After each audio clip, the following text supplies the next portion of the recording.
Welcome, students. Thank you for joining us today. I want to just first start off giving a really big thank you to the donors who donated to make this program possible. That would be the Montana Outdoor Legacy Foundation, the Denny and Phyllis Washington Foundation, Cabela's, as well as the Ortenberg and Claiborne Foundation. Without their generous donation, we wouldn't be able to do these distance learning programs. And then I just want to go over a few ground rules. And yes, students, just like you have in class, we have ground rules when we do panels like this. And so some of the ground rules are fairly simple. One, be respectful, value people's differences, don't interrupt, so that means not talking over each other. Make sure that the questions you ask, please, due to the amount of time that we have, are concise. And then when we do our answers on our end, we'll try to make sure that they are also pretty concise and brief. And then the last thing I'm going to ask is please shut off your phones or have them in silent mode. But thanks for joining us today, and we're going to get started by going through the panel members, and they are going to introduce themselves and also give a kind of a brief description of why they're here today, or maybe what their role is in grizzly bear management or conservation. Thank you. So why don't we start with Erin Edge in Missoula? All right. Hi, my name's Erin Edge. I work with an organization called Defenders of Wildlife. We're a national organization that started in 1947. We have over close to 2 million members nationally and throughout the world, and then we have about 5,000 members in the state of Montana. I've been working for Defenders for about 13 years. I work on grizzly bear and wolf conservation issues. My grizzly bear work primarily is focused on preventing conflicts with people as well as policy development. So I work on writing a lot, and I'm behind my computer a lot, commenting on management policy changes, whether that be with Montana Fish, Wildlife, and Parks or the U.S. Fish and Wildlife Service. I also comment on habitat projects, whether that be through the Forest Service or others. In the 1990s, Defenders kind of realized that not only are we going to be working on policy, but that there are human-bear conflicts that come with recovery of grizzly bear populations. So we started our grizzly bear compensation program, which provided funding for livestock loss to grizzly bears. That program in Montana was taken over in 2013 by the Montana Livestock Loss Board. And then we also started our grizzly bear conflict prevention program, working on projects from electric fencing to sanitation projects, kind of ranging the gamut on that. So that's what I do. Thank you. Great, thank you. And can we go to Mitch, please? Sure thing. Good morning, everyone. My name is Mitch Doherty. I'm the Conservation Manager for the Vital Ground Foundation based out of Missoula, Montana. We are a land trust with a mission to protect and restore grizzly bear habitat throughout North America. We also work to prevent conflicts between bears and humans. Some of the tools we use to accomplish our mission include conservation easements and also land purchases. And we also support folks working on the ground to prevent conflicts through grant funding process. So thanks for having me. Thanks, Mitch. And let's go to Bozeman, Danielle Euler.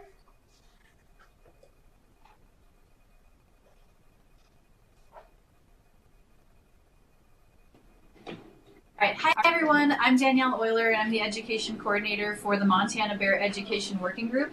Our group is a collaborative group consisting of Montana Fish, Wildlife, and Parks, the Forest Service, the U.S. Fish and Wildlife Service, Wildlife Management Institute, and Wildlife Conservation Society, and People and Carnivores. So it's interagency and non-governmental organization. And so our mission, our goals as a group are to reduce conflicts between bears and humans, to increase people's understanding and awareness of bears in places they already exist and in places bears are starting to show up.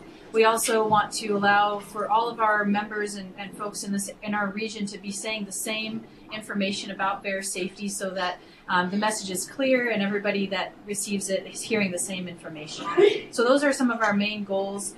The ways we accomplish those goals are by getting out there and talking to people at public events, bear spray and bear safety trainings, training agency employees. Last year we talked to about 23,000 people, trained about 9,000 people in the use of bear spray, and we just want to promote a better life for everybody that's using this landscape. So. Thanks, Danielle. Julie? Hi, I'm Julie York. I'm a wildlife biologist with the U.S. Forest Service. I'm on the Custer-Gallatin National Forest, which is the forest that's adjacent to Yellowstone National Park to the north. And I work with grizzly bears in a couple ways. One is on the bear aware on ecology and bear safety. So we work a lot with Danielle's group, the Montana Bear Education Working Group. We have several bear aware seasonal technicians that work May to September. They go to our campgrounds and educate people about bear safety. They see that their food, any kind of camping gear is stored properly. And they work at different events and mostly trying to target that recreating public that's coming to the gateway communities around Yellowstone. And then I also work on kind of a more project level on ways to reduce impacts to grizzly bears from Forest Service projects such as timber removal, trail building, road building. We actually work to look at ways to mitigate some of those effects. Thank you, Kim. All right, everybody, my name is Kim Johnston, and I'm the Field Project Manager for People in Carnivores, and I work on large carnivore prevention in southwest Montana. So People in Carnivores is a nonprofit organization that works to reconnect and restore large carnivores while working with the region's people to find ways to reduce human-carnivore conflict. And our goal is to keep people and their property safe while keeping large carnivores like grizzly bears, wolves, and mountain lions wild. We work with local communities, landowners, ranchers, hikers, recreationalists, sportsmen's groups, as well as tribal and agency members to find better ways to reduce conflicts between humans and carnivores. And we use a variety of prevention tools to help reduce conflicts, things like electric fencing, bear-resistant garbage containers, backcountry food poles, to keep bears from accessing foods and attractants. We emphasize using temporary deterrents like scare devices that take advantage of a carnivore's natural weariness for humans. We also help livestock producers incorporating things like livestock guard dogs, range riders, or herders in their management program, as well as carcass removal. We also emphasize bear safety training as well as the use of bear spray. And so by helping people understand these tools, we hope to keep bears and other wildlife wild and keep people and their property safe. Thanks, Kim. And we'll come to Helena and Nick. Hi everyone, I'm Nick Jivak. I'm the Conservation Director for the Montana Wildlife Federation. We are Montana's oldest wildlife conservation organization, formed in 1936, and we have affiliates all over the state, sportsmen's clubs.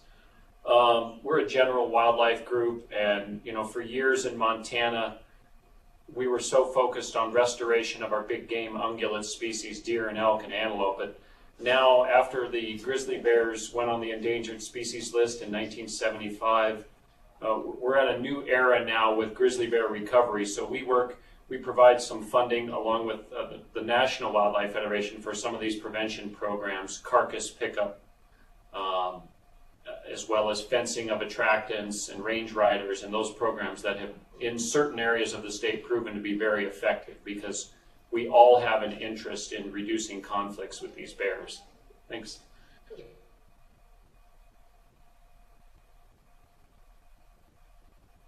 Eastern front of the Rocky Mountain front and the NCDE recovery area for grizzly bears.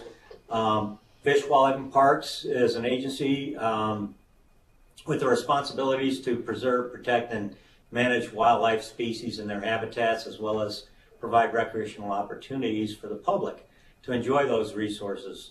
As it relates to grizzly bears on the Rocky Mountain front, eastern side, my responsibilities are to work with all our partners to assure grizzly bears are protected but managed in a way with our partners that we can get them off the endangered species list so that the state may eventually take full responsibility of the management obligations we have related to grizzly bears.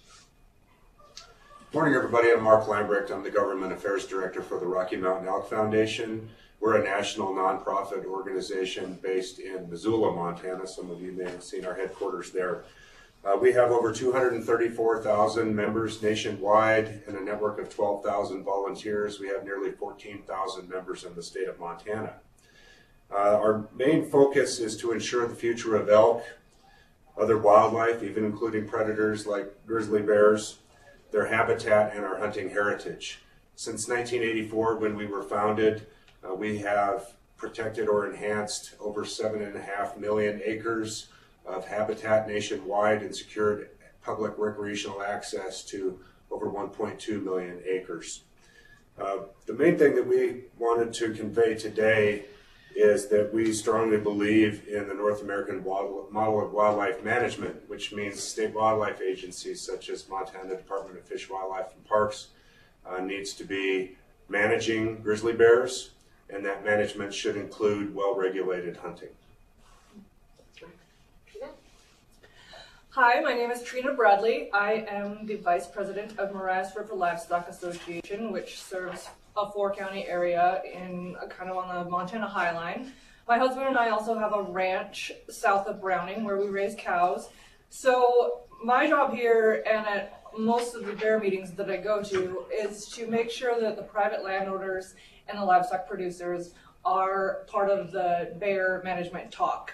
So we want to reduce conflict between livestock and bears. We also want to reduce conflict between ourselves and the bears and make sure that the bears stay wild and out of our yards. Thank you, Trina. All right, so we're going to take questions now from the students. So students, if you have any questions, please, if you're on the live stream, type those in. And if you are actually live, we can take questions. We have those guys. But let's go ahead and ask some of those, and Okay. I'll bring up those, the ones from Corvallis also, if you need those. Yeah. These are the questions. Yeah. Okay, I'm going to go ahead while we're waiting for questions They're from right. students. I'm going to take a question that came in from Corvallis High School. And the question is, I think I'm going to pose this to you, Trina. What do you do in an encounter with a bear on your property now? That's a good question, and since Gary Bertolotti is sitting at this table, I'm not going to tell you. I'm just kidding.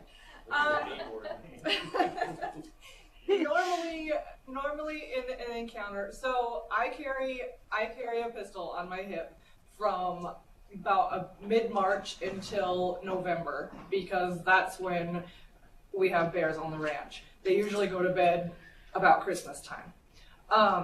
So if I come too close to a bear and it doesn't run away right away, then I fire shots into the ground to try to scare it. I also have my dog with me often, and he is pretty good about barking at them and chasing them away. We also keep a really loud shotgun by the back door of the house, so when they're in the yard, we can fire that, and almost always they're scared of that. Great, thank you, Trina. And I'm going to pose this question to Erin. What preferred methods would you like the community that you work within and other communities to help mitigate the actions you must take to prevent bad interactions with bears? Yeah, so I think yeah, thank you. I think each community is different, so I think there's no prescription for all communities everywhere. The main messages that we usually try and convey is if there are bears in and around your community, to bring in bird feeders, bring in a spring, and keep your garbage in a bear-resistant manner, whether that be inside a garage or in a bear-resistant container, to be aware of bear activity in the area and be safe. And so know how to carry bear spray, know how to use it. And there's other things you can do, whether it's if you have fruit trees, you can pick your fruit. So each community is a little bit different. And so those discussions are tailored for the issues that that community is experiencing. Great, thank you. And I have a question that came in from Miles City. And the question is sort of broad, and I'm not going to have all of the stakeholders answer this one, because they're asking, we would like to know the stakeholders' most immediate concern for human and bears cohabitation. One from each side. One stakeholder from each side. Yeah, maybe we'll do that. Yeah. So let's start with Bozeman, and we'll start with Danielle Euler. What do you think is the most immediate concern for human and bear cohabitation? It's hard to pick. Hard to pick just one that's most important, but I'll take the topic I work with the most, which is people encountering bears in recreational scenarios, and I would say especially our hunting community, of which I'm a part of. Being out in bear country in the fall when they're going through hyperphagia and we're sneaking around the woods is probably one of the riskiest things you can do in bear country. So that's one of my biggest concerns. So it's important to me to let other hunters know what they can do to be safer and how to reduce risk to the best of their abilities. Carrying bear spray is a huge one. Having situational awareness, having a plan for when you get an animal down and a way to get it out of the woods as quickly as you can. So that's one of my most important human safety issues right now. Okay, and we'll go to Mitch. Same question. Sure, thank you. So our work, is primarily focused on habitat protection and then supporting folks like Danielle and others out on the ground doing the conflict prevention work. But, from our perspective, I think to see successful recovery, it's really focusing on being bear aware and bear education programs in these areas where bears are moving into for the first time in over 100 years. I think, the agencies and the NGOs, livestock folks are doing a really great job in areas that are currently occupied by grizzly bears, but we really need to be thinking about these areas where they're moving into for the first time. Thank you, Madge. And then we will go to Aaron. Yeah, I think one big concern right now is that we have growing grizzly bear populations, and then we also have growing human populations. And so finding a way where grizzly bears still have the habitat to be able to utilize and move and reconnect populations together, but then also realizing that we are developing neighborhoods in some of those areas. And so how do we prevent those bears that need the habitat in large landscapes from getting into trouble with the people that are, our populations continue to grow. Thanks, Aaron. And then why don't we pose that same question to, let's pose that to Nick. Well, I guess I have I agree with everything that was said before me, but the biggest issue I see is social tolerance and accepting that bears are going to be in some of these places. And all of the, we can do everything we can to prevent conflicts, but people are still going to have to live with bears. And so grizzly bears have gotten ahead of their social tolerance because people like Trina live with them every day. And so building that awareness that even when these bears come off the endangered species list, we're going to be living with bears and taking all of these things we can do to minimize conflicts, realizing that we can realistically never take conflict down to zero. So I would say that social tolerance is absolutely essential to the future of grizzly bear conservation. Thanks, Nick. And so the next question I have, I'm going to address first you, Mark, with this question, and then Gary, if you wanted to follow up as well. And we have Fairfield High School asking, if we were ever to have a hunting season on grizzly bears, do you predict that there would be a large behavioral change and less conflicts? Well, as you may be aware, we almost had a hunting season recently. The states of Wyoming and Idaho had prepared to have a limited grizzly bear hunt last year. Montana had made preparations for such a hunt as well, but they weren't going to go forward. Unfortunately, that hunt was stopped by a judge in Missoula the day before the hunts were to commence in Wyoming and Idaho.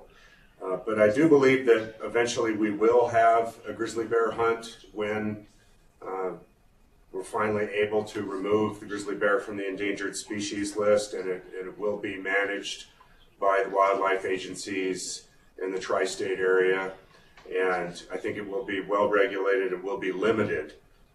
Whether or not that would change bear behavior, I would hope that it would in certain areas. I think if we were, Nick and I were just talking about this before the event today, if we were able to work with the department and find out where there are areas of high conflict, maybe there could be additional tags assigned to those particular areas and try to drive that behavior to move bears back into their more natural habitat where there would be minimal human bear conflicts. So I'm optimistic for the future on this. It's going to take a lot of work, and it's going to take a lot of discussion and educations and forums such as this so people can have intelligent conversations about it. Great, thank you. Gary, did you have anything to follow up with that? Yeah, just a quick follow-up. Individual bears, it's not like an elk herd that once you start to hunt them, they change their behaviors for a real good reason, survival. In bears are an individual or a small family group.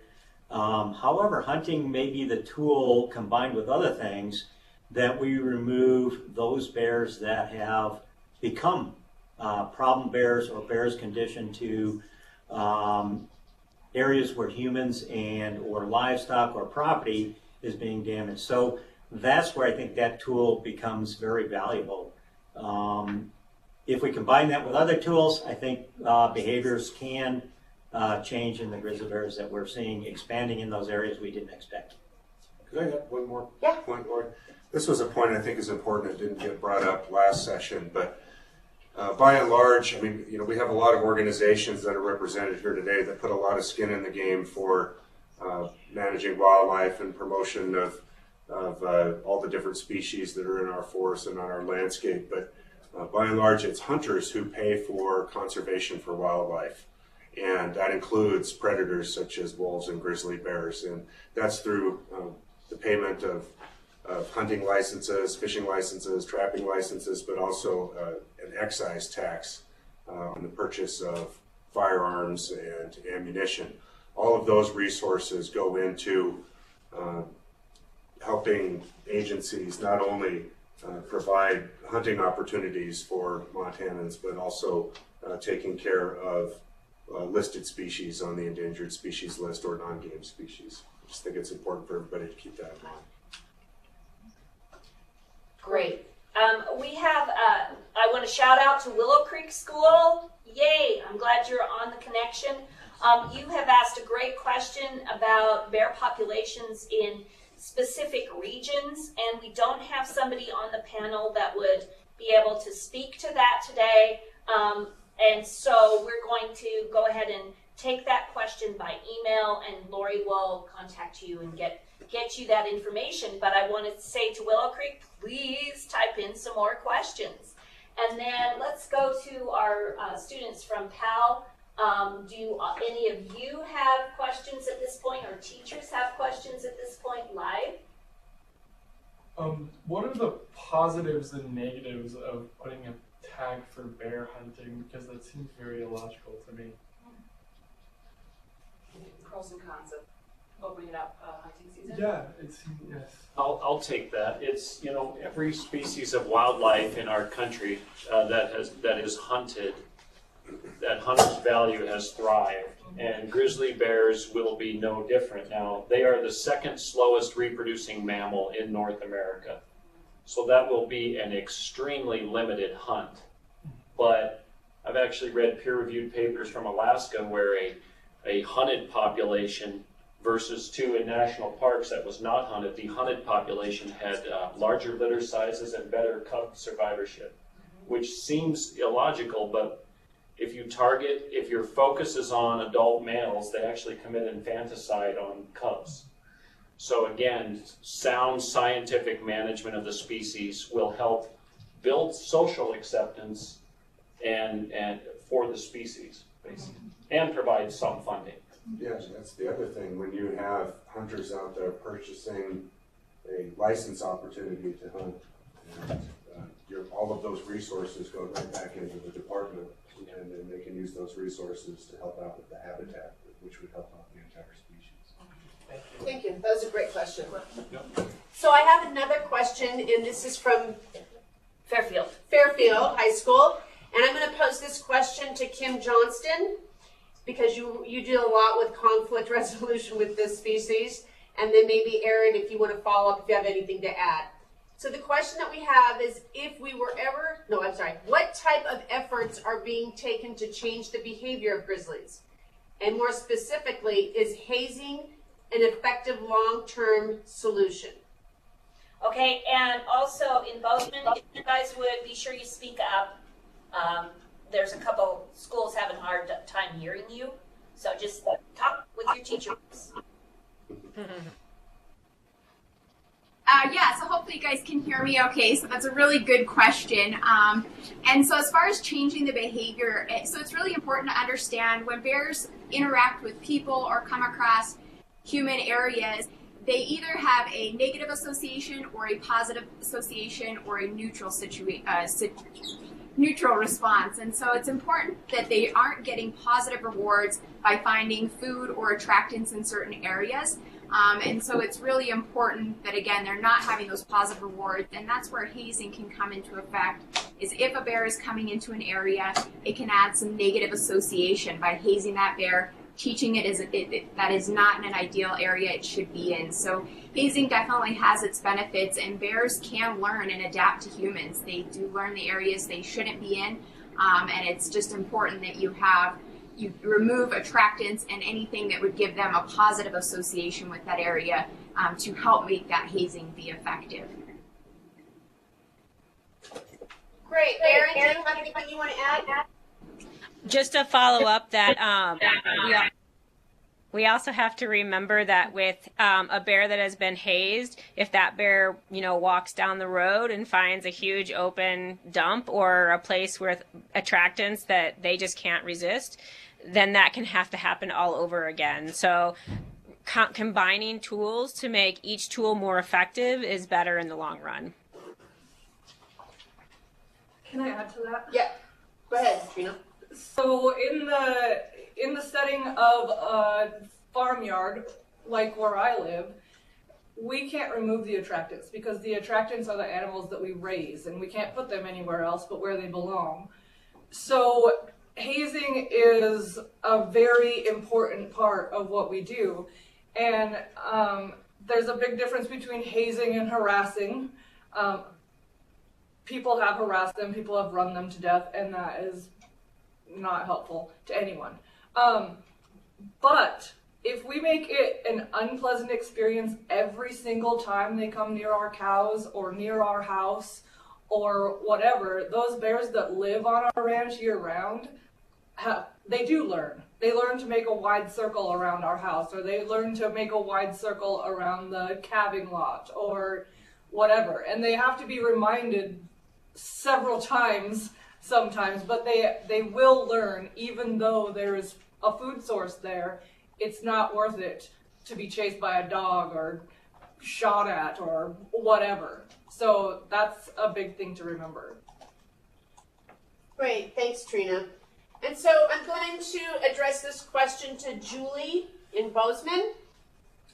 And so, Julie, I know that you work a lot, as with U.S. Forest Service, with this growing population in the Yes ecosystem. And the question that the students have from Corvallis High School is this: how do you feel about the growing population of grizzly bears? How do you see it affecting U.S. Forest Service in the future?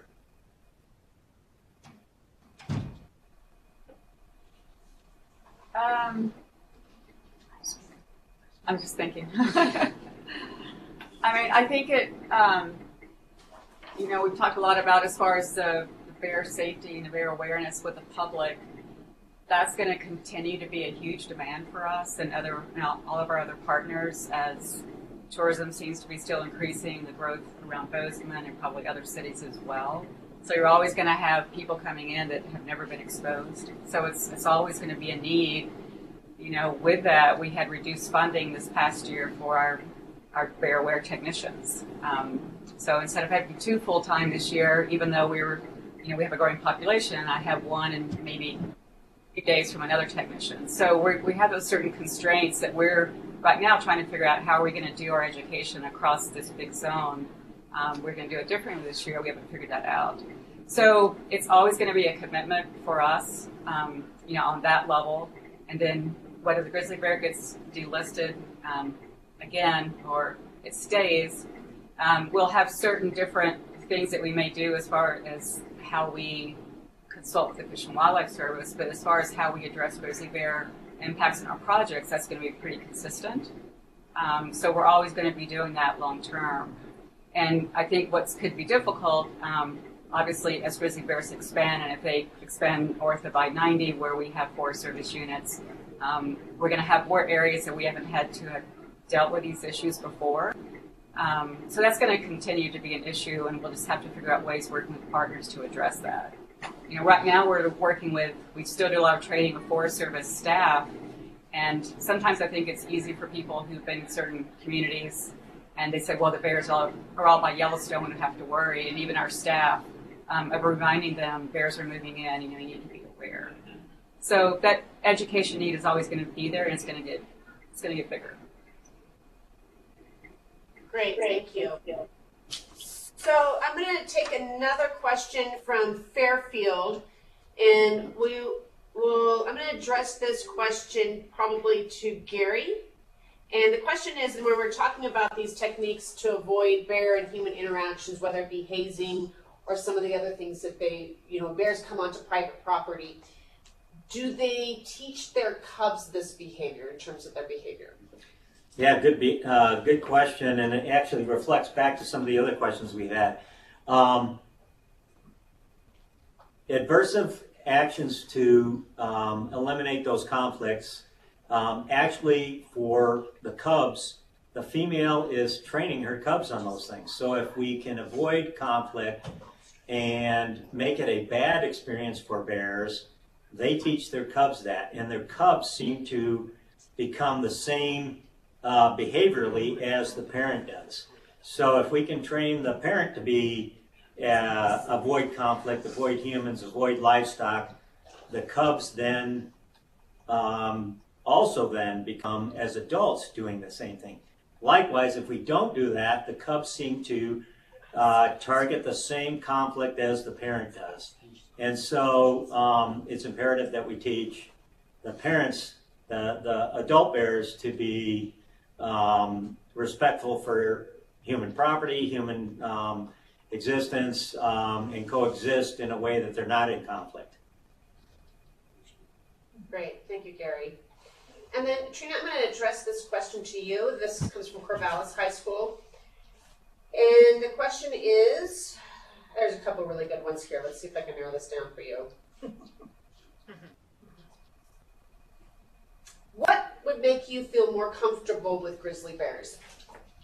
An idea of their population expanding. What would make you feel more comfortable?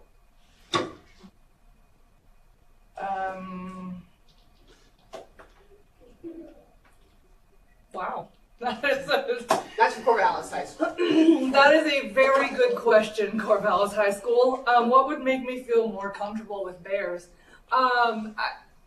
If they couldn't kill me and eat me, maybe. If they only ate grass, it's kind of a loaded question. I wouldn't say that I'm comfortable living with bears. But I grew up on a ranch on the front, so I have lived with bears my entire life. And so I'm not comfortable with them, but I'm used to them, maybe is the way to say it. So the way that my brain works is I know as soon as I step outside my door in the morning, if it's any month of the year, depending on the weather, there could be a bear outside or not. I've never been attacked by a bear. I've had close encounters with bears, but I'm also not terrified when I go outside. I know that they're there, and I know there's that risk, but I love to live on the Rocky Mountain front, and I'm never going to leave there. So as long as me and my bears have a personal understanding with each other, we're going to be fine. And those that don't agree with me are going to have a harder life, probably. Thank you. Okay, I'm getting another question in, and this comes from Miles City, and maybe, why don't we pose this question to Danielle Euler? You might be able to, because you've been working so much on getting information out about bear awareness. The question that comes from Miles City is, what information is important to know about bear management in an area like Miles City where there is a minimal bear population?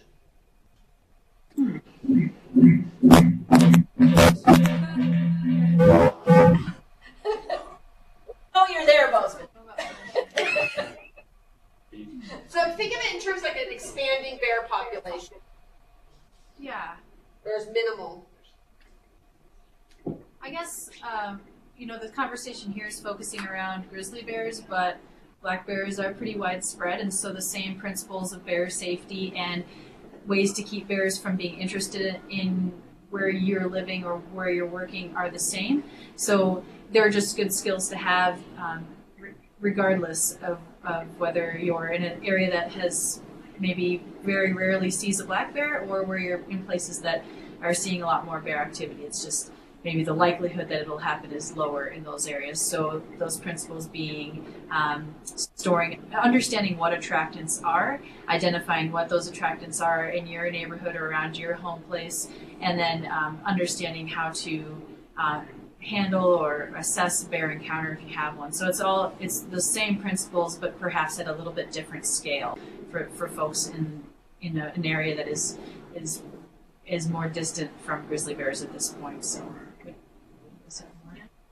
Great, thank you, Danielle. So I have a question that came in from Willow Creek, and I think I'm going to pose this to Mitch since you work a lot on habitat, grizzly bear habitat. How big is the range of a grizzly bear?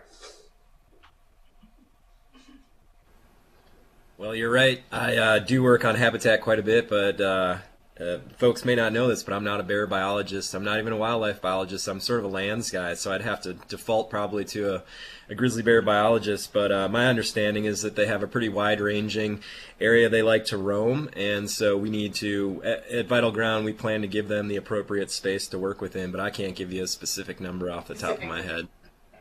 Is there anybody else in the panel that could answer that question? So Laura, let me take that. Bears will have a home range, and females seem to have a smaller home range than the males do. But we've seen bears go from Glacier Park to Lincoln and back to Glacier Park in a very short period of time. We've relocated bears to the North Fork of the Flathead from the Rocky Mountain front and come back within 5 to 6 days to where we removed them from, literally hundreds of miles of terrain in between. So bears, from the standpoint of their home range, they will have a home range where they stay when they're out of hibernation, and their ability to move long distances is well known. They can move long distances in a short period of time. Great, thank Can you. I add to that real quick? Just in my experience, it depends on their environment, and again, if they're males or females. I know on our ranch, we have some bears that we see in April as they're coming through, heading east, and we don't see them again until fall when they come back. And then we have a lot of sows with cubs that stay on the ranch all summer long because we have so many food sources on the creek that they don't have to go anywhere and they're safe there. So it depends a lot on the environment, and it depends on the age, I think, too, because the younger bears are the ones moving farther east and looking for new territory where they're safe from the older bears too. So it depends is a good answer for that question. Can I add just one more thing to that? Oh, sorry. Sure. Just one more thing. Just an interesting little fact is that female grizzly bears will actually set up their home range adjacent to or overlaying their mother's home range. So the girls like to stay close to mom, and then the boys will kind of head out. Great, thank you. Great. I just warned our PAL students that I was going to come to them if they have any questions. You don't have to ask one, but if you have one, great. Want to check in with you. We're good? Good? Okay. Oh, well, we have one. So, my question is, do you think that, like, the education that you folks have been giving people has helped to increase the population of grizzly bears? Like, in recent times, educating folks has helped?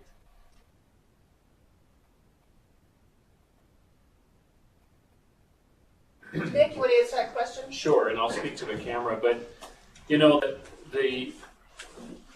Aaron Edge made a point earlier that every community is different, but these programs we talk about on conflict reduction in the Blackfoot Valley is always the model that people look at. They have a carcass pickup program that is when ranchers always have a certain amount of calf loss, they get those off the ground very quickly. They have a range rider and they fence attractants like chicken coops, beehives, and calving yards, and they've reduced their grizzly conflicts in that valley by 93%.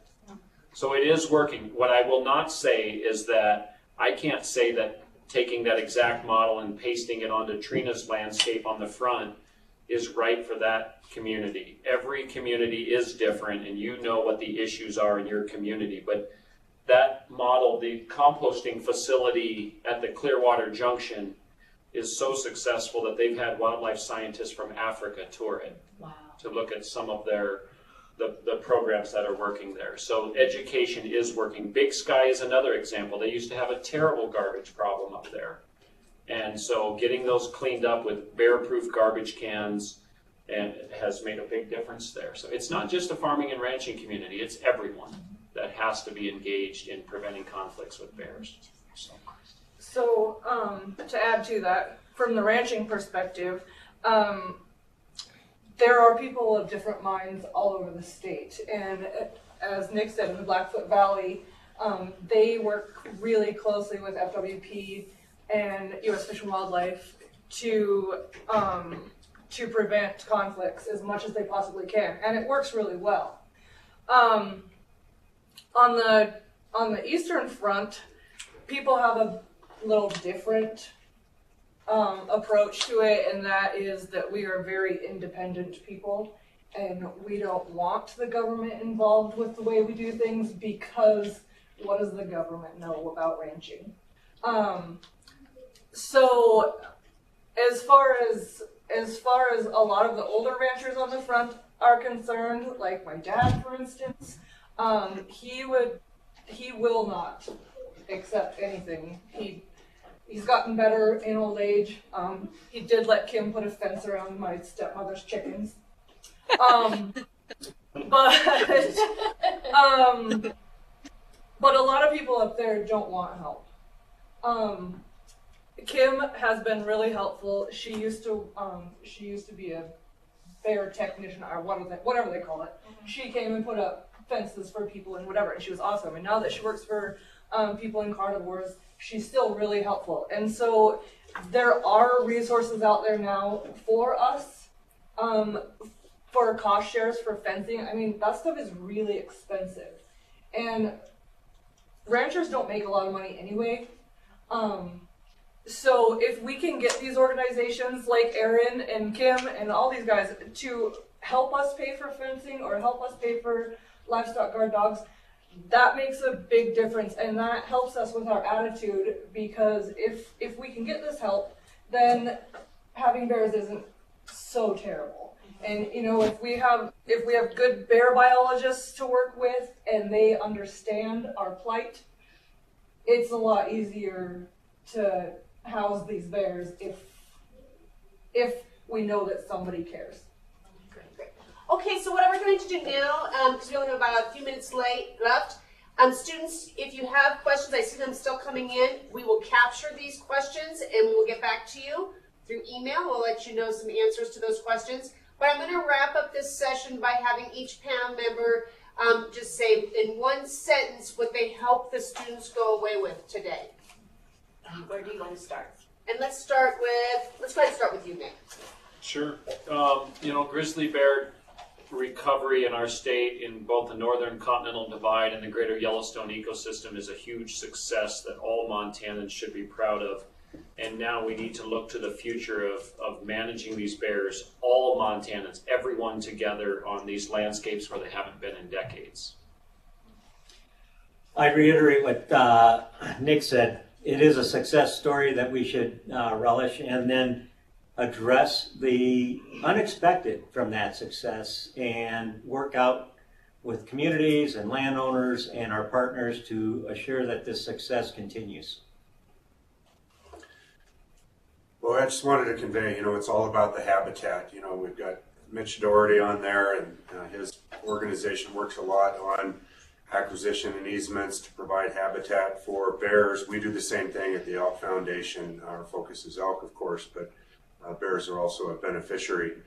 Our concern is that because of prolonged fire suppression, fractured land ownership patterns, you know, the bears are really losing a lot of their best habitat. And that's the source of conflict as they move away from those traditional areas where they used to be and moving out into areas where they're coming into contact with humans. If we can do some better active forest management, try to improve that habitat where they ought to be, I think that'll help a lot. Thanks, Mark. Trina? So I'm going to end with a question and answer from myself, because I really thought that we would get this question today, and that is, if bears are so bad and killing all your cows, why do you live there?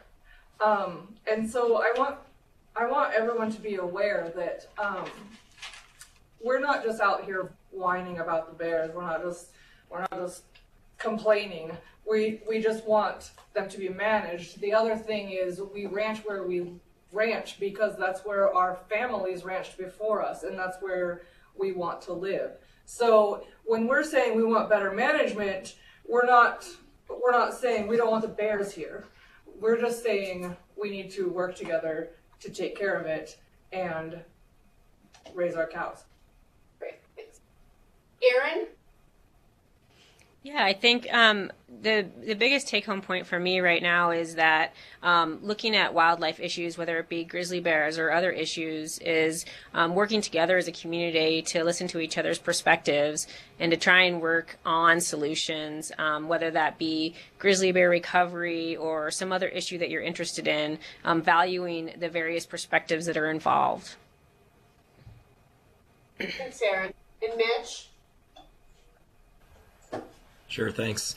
You know, at Vital Ground, we believe there's two really key components to successful recovery and sustainability of grizzly bears, and that is one, habitat protection, like Mark had mentioned earlier, and two, conflict prevention work, like a lot of the folks on the panel here are working on the ground. So that's kind of where we like to hang our hat. Thanks, Mitch. And then back to Bozeman, Kim Johnston.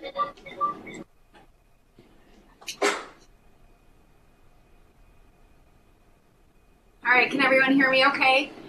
So talking with conflict prevention, I would just like to leave off that, you know, it's very important when you're developing these conflict prevention programs that you understand all the different tools that are available. There's no one conflict prevention tool that's going to work for each community or just to solve all the issues. So it's important that you develop programs based on the needs of each community and bringing all the stakeholders to the table and incorporating all those views to develop a program that's going to work best for the community. But the most important thing is that everyone is working together on these issues.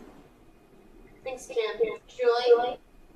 I would say just, you know, educating yourselves, especially as a recreating member of the public, and then educating your friends and family on what you need to do to hopefully stay safe in bear country.